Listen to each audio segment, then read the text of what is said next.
दोस्तों नमस्कार। मेरा नाम है विजय कुमार पाल। मैंने इंग्लिश में बहुत सारी किताबें लिखी हैं जिसमें कि इस्लाम के पाखंड का विरोध किया गया है। इस्लाम की वो आदतें जो इंसानियत के खिलाफ हैं उनका विरोध किया गया है। तो पहले हम उन किताबों का, और वो सच्चाई पर आधारित है। पहले ये किताब है मेरी venomous fangs of cobra. This is my book, 4th book है जो एक पब्लिकेशन पर हुई। इसमें बताया गया कि किस तरह से हम लोग इस्लाम की वजह से परेशान हैं। हमको इस बात से मुतमिन हो जाना चाहिए, हमको इस बात से सहमत हो जाना चाहिए। इस्लाम कोई एक आइडियोलॉजी नहीं है, परंतु ये एक ऐसी डिक्टेटरशिप है, एक ऐसी गुंडागर्दी है जो इंसानियत के खिलाफ है।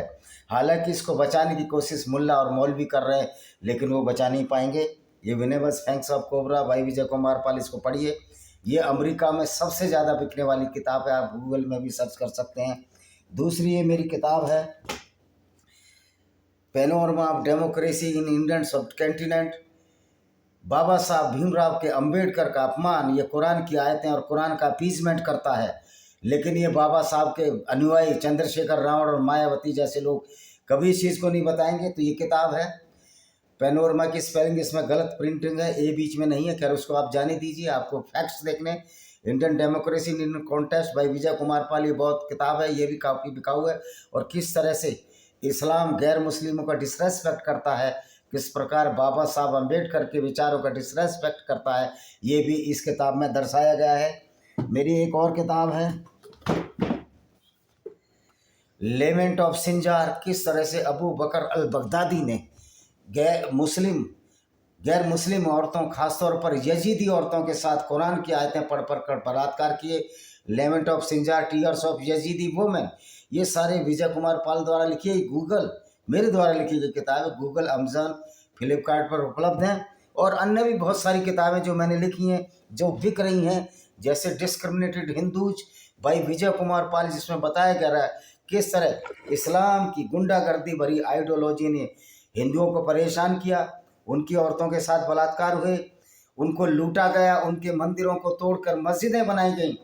जो मौलाना ये कहते हैं कि अल्लाह का घर तो किसी के पूजा स्थल को तोड़कर नहीं बनाया जाता, मैं उन मौलानाओं से पूछना चाहता हूँ, कुरान में ऐसी कहीं भी कोई चीज़ बता दो, कहीं भी तफसीर डिस्क्रिप्शन में बता दो, कहीं भी आप अपनी हदीसों में बता दो कि मोहम्मद ने कब कहा कि दूसरे के इबादत गाहों को ना तोड़ो।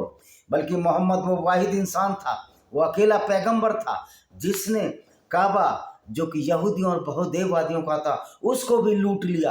तो ये व्यक्ति जिसको आप अपना पैगंबर रसूल सल्लल्लाहु अलैहि वसल्लम मानते हैं, मेरा पाकिस्तान भाइयों से निवेदन है कि आप ईमान की बात करते हैं, या आपका ईमान का मतलब बिलीफ, विश्वास, अगर विश्वास मूर्खता पर टिका हो, विश्वास झूठ पर टिका हो, तो वो आपको अच्छी राह दिखाने वाला हो ही नहीं सकता। इसलिए मोहम्मद ने बहुत सारी कहानियाँ, फर्जी कहानियाँ कुरान में गढ़ी, जिसमें कि 72 हूरों का तस्वुर दिया गया, 72 हूरों का आपको सोसा दिखाया गया, और इस तरह ईमान के नाम पर गैर मुस्लिमों को कत्ल करने की बात कही गई, क्योंकि उससे मोहम्मद और उसके साथियों को फ़ायदा होता था। वो दूसरों के काफिले लूटते थे। जिस तरह मोहम्मद ने अबू सुफियान, जिसने अपने चचेरे भाई को भी नहीं छोड़ा, वो दुनिया का भला कर सकता है क्या? अबू सुफियान कोई लड़ता नहीं था मोहम्मद से। अबू सुफियान के काफिले को लूटने की कोशिश करते थे ये लोग, जिसके फलस्वरूप जंग बदर हुई। जितनी भी मोहम्मद ने लड़ाइयाँ लड़ी, लूट के लिए लड़ी, लालच के लिए लड़ी, और लोगों को बेवकूफ़ बनाया कि दुनिया कुछ नहीं है, दुनिया तो मौत के बाद है। फिर मोहम्मद ने और मोहम्मद के अल्लाह ने क्यों गैर मुस्लिमों को लूटने की इजाज़त दी, और 20% हिस्सा मोहम्मद को क्यों चाहिए था, जब ये दुनिया तो आखिरत की है। उसको तो कहीं जाकर पहाड़ की गुफाओं में तपस्या करनी थी, लोगों की भलाई के लिए ऐसे कानून बनाने थे जिससे कि दुनिया की भलाई हो सके। इसके बरक्स, इसके विपरीत मोहम्मद ने पूरी जिंदगी काफिले लूटे, 20% हिस्सा खुद खाया, और बाग फतक भी लूट लिया यहूदियों से, जो इसने अपनी बेटी फातिमा को दिया। और वो बाग फतक भी फातिमा को नहीं मिला, क्योंकि कर्म सामने आता है, आपके बुरे कर्म सामने आते हैं। इन्हीं के उमर ने, जो दूसरा खलीफा था इस्लाम का, और जो इसका ससुर भी था मोहम्मद का, जिसकी शादी, जो इनकी बेटी हफ्सा से मोहम्मद की शादी हुई थी, उसी ने कह दिया फातिमा से, कौन सा तुम्हारा बाग, कौन सा बगीचा, वो तो सब लूट का माल था। और इस्लाम में लूट का माल सबका साझा होता है, तो मोहम्मद का बगीचा कहाँ से, बाग फतक कहाँ से हो गया? उस बाग का नाम था बाग फतक। जो कि यहूदियों से लूटा था। तो कर्म सामने आता है, वो अली जिसने लोगों को जिंदा जलाया, 2 लोगों को इसलिए जिंदा जला दिया कि वो इस्लाम को कबूल करने से इनकार कर दिया। उन्होंने कहा एक ऐसी वाहियात विचारधारा, एक ऐसी गलत विचारधारा जो लोगों को परेशान करती है, मैं इसको स्वीकार नहीं करूँगा, और उन 2 लोगों को जिंदा जला दिया। इसके बारे में भी एक हदीस है। अब हदीस के बारे में बता दूं, हदीस का मतलब होता डेस्क्रिप्शन, व्याख्या की किताब। जो मोहम्मद साहब जो कार्य करते थे, उनके कार्यों का काला चिट्ठा, कच्चा चिट्ठा जो खोल कर रखती हैं, उनको हदीस कहते हैं। और इन हदीस की वजह से खासतौर पर आयशा, जो इनकी पत्नी थी, आयशा बिन्त अबू बकर की जो बेटी थी, उनकी हदीसों ने मोहम्मद का पूरा काला चिट्ठा खोल कर रख दिया है कि मोहम्मद किस तरह से एक लालची प्रवृत्ति के व्यक्ति थे, और किस तरह औरतों के प्रति आसक्त थे, और किस तरह काम वासना से अभिभूत थे। तो आयशा भी कहती थी कि मोहम्मद के पास जो लड़कियां मोहम्मद के पास सामने आकर उसके साथ सेक्स करती थी, इंटरकोर्स करती थी, जैसे कि मोहम्मद की रखेल, मारिया अली के बतिया, तो कहते हैं मुझे अच्छा नहीं लगता। और आयशा ने इन पर तंज भी किया कि ये कैसा पैगंबर है जो सिर्फ औरतों के लिए, और ये कैसा अल्लाह है जो इसकी काम वासना की पूर्ति करता है, और ये कैसा अल्लाह है कि 20% लूट का माल मोहम्मद को देता और लूट के लिए उकसाता है। जब ये दुनिया आखिरत की है तो मोहम्मद ने इतनी लूट क्यों मचाई, इतनी धमा चौकड़ी क्यों मचाई, इतनी उद्दंडता का परिचय क्यों दिया। और ये कहते हैं कि पैगंबर की गुस्ताखी का सजा सर्तन से जुदा होगा। ओ भाई, सर्तन से जुदा, ये तो नॉन मुस्लिमों की मूर्खता रही है जो आपकी कुरान को, असलियत को ना समझ पाए। कुरान से बड़ी कोई गुस्ताखी नहीं है इंसानियत के खिलाफ। कुरान से बड़ा कोई ऐसी विचारधारा नहीं है जो इंसानियत को शर्मसार कर रही है। कुरान से खराब कोई किताब नहीं है जो पूरी दुनिया की मानवता को शर्मसार कर रही है, पूरी दुनिया की निंदा करती है, गैर मुस्लिमों की निंदा करती है, उनके किले तोड़ती है, उनके मंदिर तोड़ती है, उनकी औरतों की बेइज्जती करवाती है। तो सबसे बड़ी ब्लेस्फेमस किताब जो है वो कुरान है, और कुरान पर रोक लगानी चाहिए। और भाइयों, अब एक बहुत बड़ी तैयारी के साथ हमें सामने आना है। इस कुरान पर रोक लगाने के लिए पूरी दुनिया में मानवतावादियों को, गैर मुस्लिमों को और एक्स मुस्लिम इस्लाम छोड़ चुके हैं। इस कुरान के खिलाफ आवाज़ उठानी है, सड़कों पर उतरना, जगह जगह कुरान बैन करने के नारे लगाने हैं, जगह जगह बोलना है कि कुरान की आइडियोलॉजी हमारे भारतीय संविधान के खिलाफ है, क्योंकि कुरान जहाँ समानता का अधिकार नहीं देती, आर्टिकल 14 का निरादर करती है।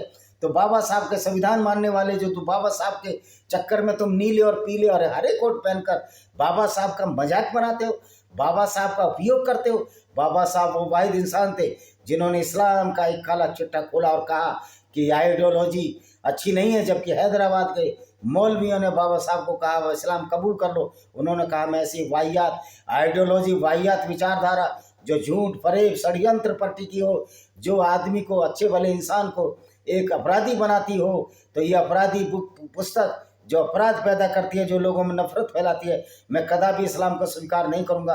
और लोगों जाग जाओ, अब सर्तन से जुदा के नारों से डरने की जरूरत नहीं।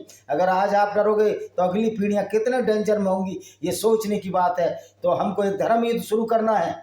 ये जिहाद को धर्म युद्ध कहते हैं, जबकि जिहाद एक टोटली गुंडागर्दी है जिससे गैर मुस्लिमों को परेशान किया जाता है। अब हमें धर्म युद्ध करना है, विचारों से, शस्त्र और शास्त्र से। हम कुरान जैसी आइडियोलॉजी को भारत में क्या पूरी दुनिया में चलने नहीं देंगे। और मजे की बात है कि अरब में भी लोग समझ रहे हैं। मेरा अरबी मुसलमानों से, मेरा पाकिस्तानी मुसलमानों से निवेदन है कि आप अपने किसी ऐसे व्यक्ति को अपना आइकॉन, आइडल मान सकते हो जो लुटे रहा हो। वैसे भी तुमने मीर और ये अफगानी और पठानियों से भी मेरी कोई सहानुभूति नहीं है, क्योंकि ये भी उसी मूर्खता वाली विचारधारा को मानते हैं। आज इनको पैसा मिल रहा है इन पठानों को, तो ये भारत की तारीफ करते हैं, वरना तालिबान भी उसी विचारधारा की अंग है जो कि गुंडागर्दी से भरी हुई है। इनकी दबाव है, इनका अल्लाह दबा, और ये दबे हुए तालिबान बहरूपीय सांड है जो पूरी दुनिया को ख़त्म करने में लगे हैं। कोई भी तालिबानी भारत आए, इनको भारत से बाहर निकालो। हम नहीं चाहते कि कोई ऐसी विचारधारा का लोग बाहर से आएँ। या अफगानिस्तान, अफगानियों का क्या काम है? अफगानियों को कहना चाहिए जो अफगान भारत में बिजनेस कर रहे हैं, दिल्ली में बिजनेस कर रहे हैं, कि हम कुरान को नहीं मानते। अगर वो कुरान को मानते हैं तो हमको गाली दे रहे हैं, क्योंकि तो कुरान तो हमको ही गाली दे रही है। इन सारे मुस्लिम प्लेयरों से सख्त लेनी चाहिए। और जो पाकिस्तान की टीम से खेलने की जरूरत नहीं इंडिया को, क्योंकि पाकिस्तान की टीम का जो कलमा है, जो पाकिस्तान की जो कुरान है, वो कहती है गैर मुस्लिमों को कत्ल करना है। चैप्टर 9 की 5वीं आयत, चैप्टर 5 की 33वीं आयत, सूरह अल बकरा, भरा पड़ा रक्त रंजित इतिहास। कुरान की आयतें रक्त रंजित हैं, सारी ब्लड खूनी आयतें हैं। तो इन खूनी आयतों वालों के साथ खेलने के लिए इनसे सर्टिफिकेट लेना चाहिए कि हमको कुरान की आयतें नहीं मानते, हम इस आइडियोलॉजी को नहीं मानते, वरना आप मुसलमान हैं तो वही मूर्खता करेंगे जो रिजवान जहीर ने की। तुम्हारा झूठा अल्लाह, तुम्हारा फरेब अल्लाह, जिस अल्लाह को ये पता ही नहीं कि धरती गोल नहीं, धरती गोल है, लेकिन तुम्हारा अल्लाह कुरान में कहता है धरती चादर की तरफ फैलाई है। ऐसे मूर्खतापूर्ण और विचारधारा के अल्लाह को पूछते हो, वो पूजो, तुम मूर्ख बनो, उसमें गैर मुस्लिम का कोई नुकसान नहीं है। लेकिन जब आप दूसरों को कत्ल करने की बात कहोगे किताब पढ़ के, तो उसका जवाब मिलेगा। और मैं यूट्यूब को भी ये वाजे कर देना चाहता हूँ कि आप जो हमारी रीच कम कर रहे हैं, इस रीच को सही कीजिए, नहीं जून से इतना बड़ा आंदोलन पूरी दुनिया में फैलाया जाएगा यूट्यूब के खिलाफ। और यूट्यूब की औकात नहीं जो भारत में यहाँ पर काम कर सके, क्योंकि बीजेपी को भी तो हिंदुओं के वोट चाहिए। हम किसी को मारने और कत्ल करने की बात तो नहीं कह रहे ना, हम तो वही कह रहे हैं जो कुरान में। हाँ, निश्चित तौर पर अगर कोई हमको धर्म के नाम पर कत्ल करने आएगा तो हाथ हमारे चूड़ियों से बंधे नहीं है, क्योंकि भगवत गीता में भी कहा गया दुष्ट के साथ दुष्टता का व्यवहार करो। और ये हर हिंदू को करना चाहिए। अगर आप बटे रहोगे जाट गुर्जर अहीर राजपूतों में, तो तुम्हारा वही असर होना है जो अब तक होता रहा है। और तुम मार्शल कौमों के नाम पर जो बातें करते हो, ये एक ढकोसला है। कौन सी ऐसी जाति है जो अपने को मार्शल समझती है, जिनको अंग्रेजों ने मार्शल का दर्जा दिया? क्या उन्होंने तलवार के डर से सलवार नहीं पहनी? बहुत बड़ी संख्या आज मुस्लिम राजपूतों की है, बहुत बड़ी संख्या मुस्लिम गुजरों की है, मुस्लिम जाटों की है, मुस्लिम गडरियों की है, मुस्लिम अहीरों की है जिनको घोसी कहते हैं, मुस्लिम गडरियों की जिनको बकरवाल या गद्दी कहा जाता है जगह जगह, मुस्लिम गुजरों की है। इवन ब्राह्मण भी मजबूरी में भट्ट से पट्ट बन गए। मूसा रहना जो इस्लाम ब्राह्मण था कश्मीर का, जो मुसलमान बना, वही गुंडागर्दी शुरू कर दी जो इस्लाम में लिखी है। तो इस्लाम एक फुल गुंडागर्दी है, फुल एक वाहियात विचारधारा है और इंसानियत को शर्मसार करने वाली है। इस्लामिक विचारधारा से आपको लड़ना होगा, तर्क से लड़ना होगा, शास्त्रों से लड़ना होगा। हमारे मुस्लिम भाइयों को भी उस विचारधारा में क्या बात सोचना होगा। क्या 72 हुरूओं का जो तस्वुर है, जो है नरक और सुरग का तस्वुर है, ये मोहम्मद और मोहम्मद के जो साथी जो पूरी ज़िंदगी अपराध किए, इनको जन्नत मिलेगी? ये मोहम्मद का बनाया हुआ खेल था कि कत्ल किए जाओ, 20% ले जाओ और तुमको अल्लाह जन्नत देगा। ये अल्लाह क्रूर और अत्याचारियों का एक काल्पनिक अल्लाह जो मोहम्मद ने अपने फ़ायदे के लिए बनाया था। तो आइए आज उसी ही खतरनाक खूनी किताब जिसको लोग कुरान शरीफ, कुरान करीम के नाम से जानते हैं, उसकी कुछ आयतों का हम मुआयना करते हैं और किस तरह ये लोगों को बेवकूफ़ बना रही है। कल हमने 30 आयतें बताई थी सूरह अल-फातिर 35वें अध्याय की जो इनका है, तो आज उससे अगली किताबें बताते हैं 31, उसकी अगली आयत बताते हैं 31 से 45। आज 15 आयतों पर हम तबसरा करेंगे, इस पर विवरण देंगे, व्याख्या करेंगे, समालोचना करेंगे। देखिए, आलोचना ही हो सकती है कुरान की, समालोचना में तो अच्छाई बुराई दोनों होती है, लेकिन कुरान में एक भी अच्छाई नहीं है। ये RSS वाले तो कुछ समझते नहीं है, ये कहते हैं हम कुरान क्यों पढ़ें। जब मूर्ख हो, जब तक तुम कुरान नहीं पढ़ पाओगे तुम इस्लाम के बारे में क्या होगा। जो किताब हमने तुम्हारी और प्रकाशना की ओर भेजी है वो सत्य है। इसमें कहा जा रहा है जो हमने किताब जो कुरान तुम्हारे लिए भेजी वही सत्य है, जबकि कुरान से बड़ा कोई झूठी किताब नहीं, कुरान से बड़ी कोई पाखंड वाली किताब नहीं। पाखंड को आप सहन कर सकते हैं, लेकिन आप उस चीज़ को सहन नहीं कर सकते जब ये सीधा आपको कत्ल करने का आदेश दे। उसके बाद भी भारत सरकार सो रही है, उसके बाद भी लोग सो रहे हैं। ये कुरान की निंदा के नाम पर नारे लगाने चले आते हैं। इनसे पूछा जाएगा जो तुम्हारी कुरान है जो दूसरों की निंदा करती है उसके बारे में क्यों? इसलिए आज कुरान जलाई जा रही है, इसलिए कुरानों को रद्दी की टोकरी में फेंका जा रहा है, क्योंकि कुरान एक ऐसी खतरनाक किताब है कि जो दुनिया को ख़त्म कर देगी। ये कुरान परमाणु बम से भी ज़्यादा खतरनाक है, इस्लाम कोरोना वायरस से भी ज़्यादा खतरनाक है। और हमारे मुस्लिम भाइयों जो हिंदुओं से बने वो इस बात को नहीं समझ रहे कि एक दिन ये इन्हीं को नुकसान पहुँचाएगी। कुरान की वजह से मुसलमान शिक्षा में पीछे रह रहे, कुरान की वजह से जो ईमान की वजह से ये एक तरह से बेचारे भटके हुए लोग हैं। वैसे कुरान कहता है कि हम गैर मुस्लिम गुमराह होते हैं। अरे तुम गुमराह होते हो, तुम्हारी धरती को चपटी बताने वाला अल्लाह तुमको गुमराह कर रहा है, हमको गुमराह नहीं कर रहा। लेकिन आपकी समझ में तो आए ना, जब इस्लाम एक ऐसा ताला है जिसके अंदर बुद्धि जा ही नहीं सकती, या इस्लाम एक ऐसी किक है, आप फुटबॉल में किक मारते हो ना गोल करने के लिए, यहाँ इस्लाम आपके ब्रेन को बाहर कर देता है किक मार के। देखिए, किताब झूठी है। मैंने कितनी चीज़ें बताई थी कि कुरान में बहुत झूठ है। कुरान में इसकी माँ को, मरियम की माता जो मैरी की थी, उनके पिता का नाम इमरान लिखा गया है, जबकि वो उसके पिता का नाम जोखिम था। ये कुरान झूठ से भरी हुई है, पाखंड से भरी हुई है। कुरान चोरी किया है यहूदियों की धर्म पुस्तक तौरा से, आप पढ़ लीजिए धर्म पुस्तक तोरा या बाइबल का ओल्ड टेस्टामेंट, सारी की कहानी सामने आ जाएगी। तो ये झूठ अपने से पहले की किताबों में पुष्टि है। ये कहते हैं कि इससे पहले की किताबों में पुष्टि है। बाइबल में ना कुरान का नाम है, ना मोहम्मद का नाम, ना अल्लाह का नाम है। तो पता नहीं कौन सी किताबों में पुष्टि करते हैं। झूठ पर झूठ बोले मोहम्मद ने, और बेचारे जिब्राइल फरिश्ते अल्लाह मुफ्त में गाली खा रहे हैं, जबकि सारे रिंग मास्टर ये मोहम्मद था जिसने पूरी दुनिया को बर्बाद किया। अब इसको मोहम्मद साहब हम क्यों कहें? जब ही हमको कत्ल करने की बात कहता है तो हमारे लिए दुष्ट है। ये होगा पैगंबर तुम्हारा? क्या हम किसी ऐसे पैगंबर को माने जो जिसकी विचारधारा की वजह से हिंदू औरतों को बलात्कार हुए, यहूदी औरतों को बलात्कार हुए, यजदी औरतों को बलात्कार हुए? स्वामी दयानंद सरस्वती का जो 14वां समोल्लास है उसमें सब कुछ लिखा है।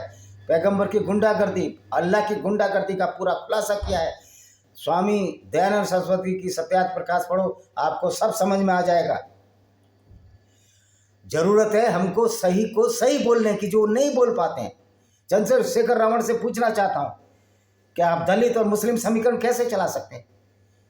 जबकि इस्लाम की दृष्टि में दलित हो या बौद्ध हो या जैन हो, सारे नजस हैं, गंदे, पोटी जितने गंदे। ये आपकी किताबों में लिखा है। अगर मैं झूठ बोल रहा हूँ, है किसी मौलाना की औकात, किसी मौलाना के कंचों में पानी हो तो सामने आकर अगर थोड़ी गैरत है अल्लाह के नाम पर मेरे से शास्त्रार्थ कर दे, मैं 5 मिनट में साबित कर दूंगा। कुरान कोई अच्छी किताब नहीं है, बल्कि गुंडागर्दी से और नफरत भरी हुई, मानवता को शर्मसार करने वाली ये खूनी किताब है। निश्चय ही अल्लाह अपने बंदों की खबर पूरी रखने वाला, देखने वाला। अल्लाह कोई नहीं देखता। अल्लाह अंधा है। क्यों अंधा है? कि धरती कहता है मैं अल्लाह ने बनाई है, तो उसको पता होनी चाहिए ना धरती गोल है। अल्लाह कह रहा है धरती चादर की तरह मैंने फैला दी, उसको पता होना चाहिए ना धरती घूम रही है अपनी धुरी पर। लेकिन तुम्हारा अल्लाह कह रहा है कुरान का अल्लाह कि धरती स्थिर है, सूरज उसके चारों तरफ घूम रहा है। यानी तुम्हारा अल्लाह अंधा है, कुछ भी नहीं है देखने वाला। वो अंधा, उसके आंखें ही नहीं है, बुद्धि भी नहीं, आँख भी नहीं। फिर हमने इस किताब का उत्तराधिकारी उन लोगों को लगाया जिन्हें हमने अपने बंदों से चुन लिया। अब कोई तो उनमें से अपने आप पर जुल्म करता है, तो कोई मध्यम श्रेणी का है, कोई उनमें से अल्लाह के कृपायोग से भलाइयों में अग्रसर है। यही बड़ी श्रेष्ठ। आप कह रहा हमने तो किताब सबके लिए बनाई, लेकिन यहूदी और ईसाई नहीं मानते। तो इसी बात से मोहम्मद को चिढ़ होती थी कि बाइबल में से, यहूदियों की धर्म पुस्तक तोरा में से मेरा नाम हटा दिया, अल्लाह का नाम हटा दिया। भाई वो कोई स्टैंडर्ड बुक तो होगी।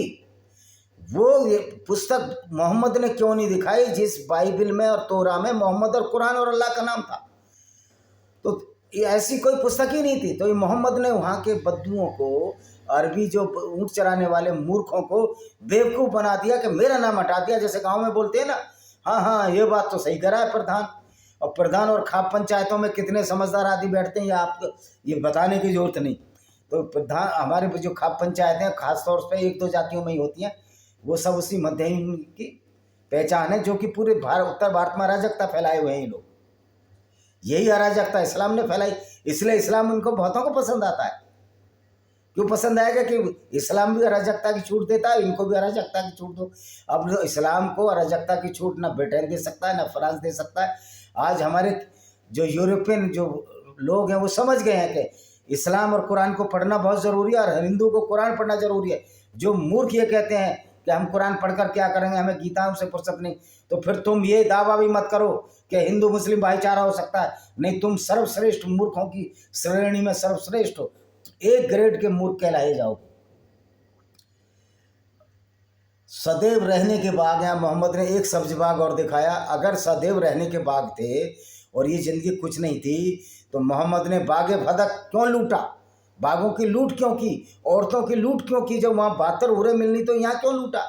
यानी मोहम्मद ने अपनी काम वासना, अपनी धन लिप्सा की पूर्ति एक ऐसी आइडियोलॉजी के नाम पर, अल्लाह के नाम से लोगों को डरा डरा कर की। पर ये अब चलने वाला नहीं है तुम्हारा झूठ। कुरान एक झूठ की, फ्रॉड की किताब है, जिसमें प्रवेश करेंगे वहाँ सोने के कंगनों और मोती से आभूषित किया जाएगा, वहाँ उनका वस्त्र रेशम होगा। मोहम्मद, तुम्हारे अल्लाह ने अरब का कोई भला नहीं किया। 1935 में जब एक यहूदी ने तेल की खोज की, तभी अल्लाह के बंदे अच्छे आए, नहीं तो झोपड़ियों में रहने वाले लोग थे। ये तो हमारे अरबी मुसलमानों को समझना चाहिए कि आप उस अल्लाह के चक्कर में, मक्का और मदीना के चक्कर में क्यों बदनाम हो रहे हैं? क्योंकि आप अरबियों को हम उसी नज़र से देखते हैं कि ये भी उस मूर्ख आइडियोलॉजी को मान रहे हैं जिसको इस्लाम के नाम से जाना जाता है। यद्यपि हमारे अरबी भाई अच्छे हैं, इसलिए उन्होंने कहा कि हम अपनी तीनों देवियां अल्लात, अल मन्नात, अल उज्जा की पूजा करेंगे। जिनको मोहम्मद ने तोड़ दिया था। सबसे बड़ा दुश्मन मोहम्मद ही है अरबियों का, जो अरबियों को शर्मसार किया।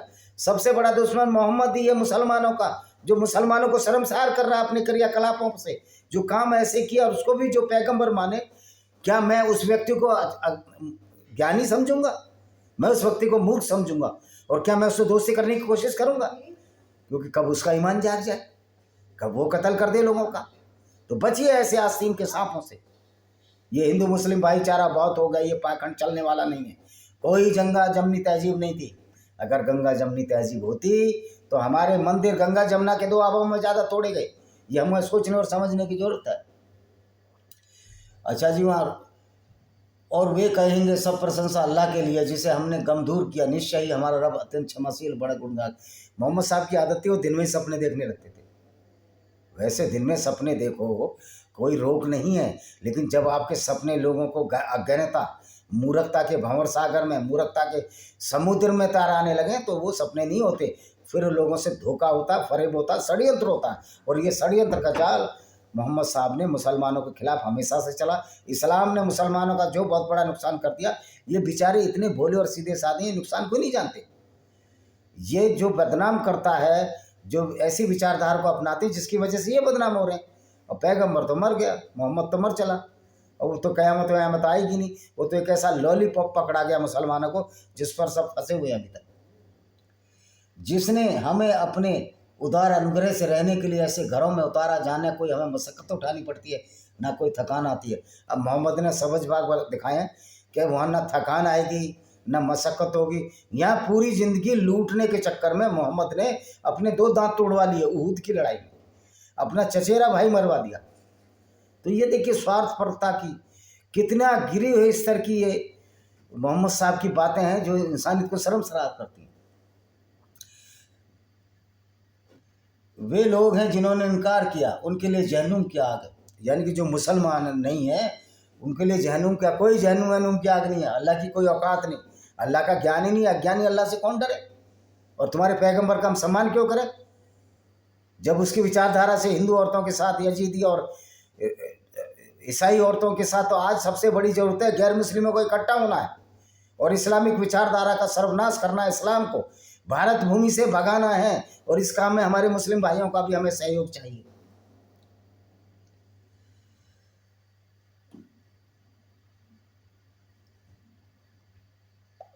सब प्रशंसा अल्लाह के लिए है जिसने गम दूर किया, निश्चय ही हमारा रब अत्यंत क्षमाशील बड़ा गुणकार। तुम्हारा अल्लाह कोई क्षमाशील नहीं है। चैप्टर 9 की आयत नंबर 5 ये कहती है कि जहाँ भी मुशरिक आए, जब रमज़ान के पवित्र महीने बीत जाए तो काफिरों को जहाँ चाहो, मुशरिकों को जहाँ चाहो कत्ल करो। तो तुम्हारा अल्लाह तो क्रूर अत्याचारी है। इसलिए मैं कहता हूँ कि ये कुरान झूठ का पुलिंदा है। इसमें उस क्रूर अत्याचारी अल्लाह को रहमदिल और बख्शने वाला बताया गया, गफूर बताया गया, जो था ही नहीं। तो इसलिए तो मैं बार बार कहता हूँ कुरान एक झूठ, ये झूठा नबी, झूठा पैगंबर, झूठा अल्लाह का एक कॉकटेल है जिसको हम कुरान के नाम से जानते हैं। और जिसने हमें अपने उदार अनुग्रह से रहने के, अच्छा जी, वे लोग रहे जिन्होंने इनकार किया, उन्हें जहन्नुम किया गया, न उनका काम तमाम किया जाएगा, मर जाएं, और न उनसे यातना की कुछ हल्की की जाएगी। हम ऐसा ही बदला लेकर एक कर्तव्य को करते हैं, हम ऐसी यातना देंगे, उसको मारेंगे भी, जीने भी नहीं देंगे, और कहीं कहीं लिखा हम कत्ल कर देंगे सीधा। तो ये मोहम्मद साहब का तो घुमा हुआ था, दिमाग ही घुमा हुआ था। ये कब क्या बोल जाए कोई भरोसा नहीं था। वे वहाँ चिल्लाएंगे, हे हमारे रब हमें निकाल। कोई नहीं चिल्लाएगा, ये रब तुम्हारा मूर्ख रब, जिसको यही नहीं पता कि धरती स्थिर है और सूर्य के जो तुम्हारा रब ये कहता है कि धरती घूमती नहीं है, साकिन है, वो धरती तो घूम रही है। तो तुम्हारा ये जो रब है मूर्ख रब है। जब रब मूर्ख हो, जिसको वास्तविकता का पता ना हो, तो ऐसा प्रतीत होता है ये मोहम्मद का बनाया हुआ एक फ्रॉड है, जिसको हम अल्लाह के नाम से जानते हैं। सबसे बड़ा फ्रॉड मुसलमानों के साथ हुआ है, मक्का के नाम से भी और अल्लाह और मोहम्मद और पैगंबर के नाम से भी। लेकिन हमारे मुस्लिम भाई इसको समझेंगे, जरूर समझेंगे, जरूर अकल आएगी। तो आप पाकिस्तान में भी इस्लाम छोड़ रहे हैं। हमारा मुस्लिमों से थोड़ी कोई परहेज है, मुस्लिम तो हमारे मित्र हैं। हमारा तो है कि उस विचारधारा को मारकर अच्छा भला इंसान वैसी और दरिंदा बन जाता, तो उस विचारधारा को मत मानो भाई, मत बनो हिंदू ईसाई, मत बनो नास्तिक बन जाओ। मुसलमान बनने से बेहतर है नास्तिक बन जाओ, अच्छे काम करो, तो तुमको जब ज़्यादा फायदा है कि जन्नत तो आपको मिलने वाली नहीं, आप नरक में ही जाओगे। अगर अल्लाह सच्चा होगा, खानदानी होगा, तो तुम नरक में जाओगे और पैगंबर भी तुम्हारा नरक में जाएगा, जिस तरह के काम मोहम्मद ने किए थे। वहाँ वो चिल्लाएंगे हमें निकाल दे, हम अच्छा कर्म करेंगे उनसे बिन जो हम करते रहे। क्या हमने तुम्हें इतनी आयु नहीं दी? जिनमें कोई होश में आना चाहता तो होश में आ जाता, और तुम्हारे पास सचेत करता भी आया था। अब लो मजा चखते रहो जालिम। कह रहा तुम्हारे पास तो सचेत करता भी आया था, मोहम्मद आया था। तो एक बात बता, मोहम्मद से बड़ा जालिम कौन है? और मोहम्मद ने कौन से अच्छे कर्म किए? तुमको ये अच्छे कर्म लगते हैं दूसरों की औरतों से बलात्कार करना? लानत है ऐसे अल्लाह पर, लानत है ऐसे पैगंबर पर जो इंसानियत को शर्मसार करता है। और हमारे वीडियो डालते हैं बहुत सारे, नबी के राह पर चलो, नबी की राह पर चलकर तो कातिल, लुटेरे और बलात्कारी बनोगे। ये नबी की राह अच्छी राह है?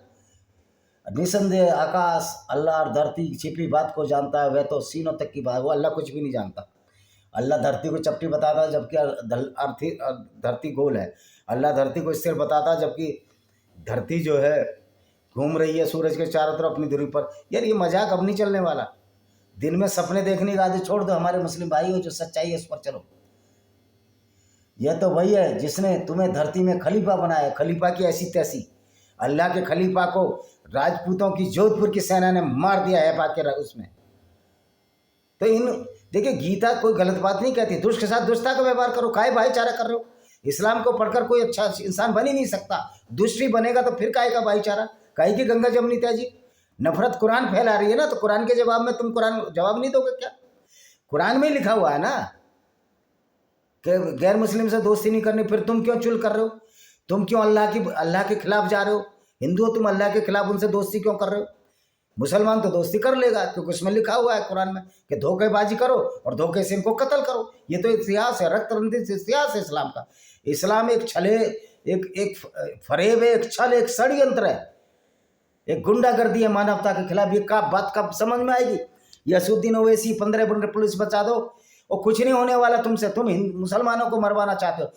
ये मौलाना भी मुसलमानों को मूर्ख बना रहे हैं। खुद सारे मौलाना, सारे मौलाना मूर्ख हैं, इनके ब्रेन वॉश हो चुके हैं। कोई मौलाना की कोई औकात नहीं, उसके कंचों में पानी नहीं। वो पैगंबर का असली वंशज है, अल्लाह का असली है, तो बहस करे हमसे, नहीं तो नकली है। और अगर वो बहस नहीं करता है तो इसका मतलब अल्लाह भी नकली, मोहम्मद भी नकली, और मोहम्मद के करैक्टर को डिफेंड नहीं कर पा रहा।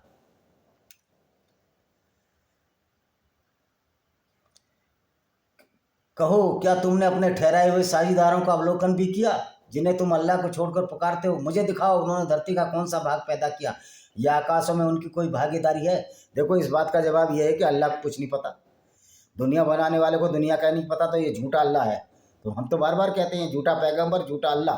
और ये कुरान क्रिमिनोलॉजी किताब, खून खराबी किताब है, और ये किताब इंसानियत के खिलाफ एक षड्यंत्र है, एक धोखा है गैर मुस्लिमों के खिलाफ। ये डेथ वारंट है। मैं तो इंटरनेशनल कोर्ट ऑफ जस्टिस और यूनाइटेड नेशन ऑर्गेनाइजेशन से कहूँगा कि कुरान पर बैन लगाया जाए, नहीं तो बहुत बड़ा आंदोलन गैर मुस्लिमों द्वारा पूरी दुनिया में शुरू कर देना चाहिए। अब इस आइडियोलॉजी को हम बर्दाश्त करने वाले नहीं है, क्योंकि शस्त्र और शास्त्र में सारे गैर मुस्लिम, इन जो इस्लामिक टेररिस्ट हैं उनसे कहीं ज़्यादा बलशाली हैं। एक छोटे से इजराइल ने वो कर दिया, तो हिंदुस्तान तो बहुत बड़ा देश है, चाइना तो बहुत बड़ा देश है, और चाइना जो सलूक इनके साथ कर रहा है, इन मुसलमान के साथ बिल्कुल ठीक कर रहा है। ऐसा सलूक इनके साथ होना ही चाहिए, क्योंकि जब इनके साथ सलूक होता है तब इनको दर्द होता है। जब दूसरे के साथ करते हैं तो कहते हैं तो हमारी कुरान कहती है, हमारा अल्लाह कहता है। तो कितना खुदगर्ज और कितना खुदगर्ज ये आइडियोलॉजी है जो सिर्फ मुसलमानों के फ़ायदे के लिए बनी। एक भी आयत बता दीजिए जो गैर मुसलमानों के फ़ायदे के लिए बनी हो। इसलिए मैं कहता हूँ कुरान एक खूनी किताब, एक वैसी दरंद की विचारधारा वाली किताब है। कहो, क्या तुम अपने ठहराए हुए साझीदारों का अवलोकन भी किया जिसने तुम अल्लाह को छोड़कर पुकारते? मुझे दिखाओ धरती का कौन सा भाग पैदा किया, या आकाशों? इसका हमने जवाब दे दिया कि अल्लाह ने कुछ नहीं बनाया, ये सब झूठ है। अल्लाह ही आकाश और धरती को थामे हुए वो टल ना जाए। अल्लाह ने आकाश पता कैसे थाम रखा है? ये अल्लाह की मूर्खता देखिए। 4 खंबे लगे हुए हमको दिखते नहीं, क्योंकि मोहम्मद को भी वो खंबे नहीं दिखते थे। तो ये कहो शक्तिमान ही गंगाधर है, गंगाधर ही शक्तिमान है, अल्लाह ही मोहम्मद था और मोहम्मद ही अल्लाह था। मैं इसको पैगंबर तो कभी नहीं कहूँगा, एक लुटेरे व्यक्ति को पैगंबर नहीं कहूँगा, चाहे मेरी जान चली जाए। और ऐसा ही सब प्रण लें, और फिर हम जान देने के लिए थोड़ी बने। हमारी गीता कहती है कि दुष्टों का विनाश करो, दुष्टों का संहार करो, इनका वध करो। ये तो हमारी गीता हमको आदेश देती है। जो दुष्टता तो ये कुरान सिखा रही है। तो क्या ऐसे दुष्टों का संहार और वध नहीं किया जाना चाहिए? जो मानवता को शर्मसार कर रहे हैं, निश्चित तौर पर किया जाना चाहिए। हिंदू अपने धर्म से टल गया है, जैन अपने धर्म से टल गए, बौद्ध अपने धर्म से टल गए। अब जब आप ही नहीं बचोगे, दूसरी विचारधारा आपको कत्ल करने की बात कहती है तो आप हाथ खड़े कर दोगे, गुलदस्ते दो उनको। गीता ये नहीं कहती। न्यूटन की थ्योरी भी कहती है क्रिया के विपरीत प्रतिक्रिया होगी। तो आप साइंस को भी नहीं मानोगे, आप अध्यात्म को भी नहीं मानोगे, तो फिर आप ही अज्ञानी हो ना, जो विरुद्ध आवाज में नहीं उठाते। 42 में उन्होंने अल्लाह की कड़ी कड़ी कसमें खाई थी, यदि उनके पास कोई सचेत करता है तो समुदायों में प्रत्येक से बढ़कर सीधे मार्ग पर होंगे। सचेत करता, मोहम्मद जैसा सचेत करता, जिसको अम्ब का भी मैंगो का पता नहीं था कि मानवता क्या होती है, मानवता को शर्मसार करने वाला, लूट मचाने वाले पैगंबर, ये हमको सचेत करेगा, ये हमारे आइकॉन होंगे। कभी मोहम्मद जैसा व्यक्ति अब मेरा आइकॉन हो ही नहीं सकता। लानत है अगर उस दिन सबसे गंदा दिन होगा जब मैं मोहम्मद पर विश्वास करूंगा। मैं तो करने वाला ही नहीं हूँ, आपको पता ही है। मैं तो इनको डिबंक कर रहा हूँ, इनकी कब्रें खोद रहा हूँ। मैं तो जो इनकी किताब इनकी कब्रें खोदते नहीं, मैं वही बता रहा हूँ।